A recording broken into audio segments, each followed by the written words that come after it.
Ukiwa kijana kama mimi au labda na wewe ukiwa binti na miaka chini ya 20 au na miaka 22, 23, unakuwa una uwezo wa kuchagua mwanaume au mwanamke kwa asilimia kubwa. Labda mwanamume au labda mtoto wa kike anaweza kusema mimi nataka mwanamke wa namna fulani, labda mimi nataka mwanamke mwenye mvuto fulani, na kijana wa kiume anasema labda mimi nataka mwanamke aliyebarikiwa katika kitu fulani. Kwa hiyo uchaguzi unakuwa ni mwingi sana, na inafika sehemu anachagua kulingana na mtu anavyoona yeye.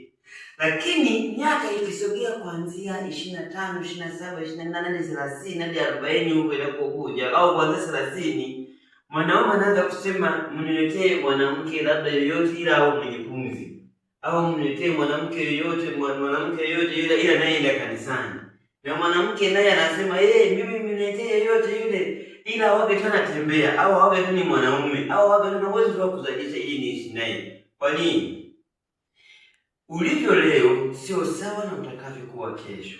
Umri wako wa sasa sio sawa na umri utakaokuwa na baada ya miaka kadhaa. Manake sisi wanadamu tunazeeka. Sisi wanadamu kuna hatua itakayofika kuchoka. Sisi wanadamu kuna umri utakaofika hatutakuwa na uchaguzi tena juu ya kitu fulani katika dunia hii. Kwa nini nimesema hivi? Ukiwa kijana kama wewe, waheshimu watu, usiwadharau. Pia fanya uchaguzi mzuri, chagua mwanamke, chagua mwanamume unayeona unampenda na anayekupenda, ili wakati ukifika wa miaka fulani ambapo utakuwa hauna uchaguzi, uwe ulishafanya uchaguzi na ambao utakusaidia wewe kuishi katika maisha hapa duniani. Binti yangu, usijivune kisha uzuri wako. Huo uzuri kuna wakati utachoka. Huo uzuri kuna wakati utakuwa huna uwezo wa kuchagua mwanaume. Huo uzuri ulionao utafika sehemu hautakuwa na thamani. Utatumia vipodozi vingi lakini vitagoma kukunawilisha.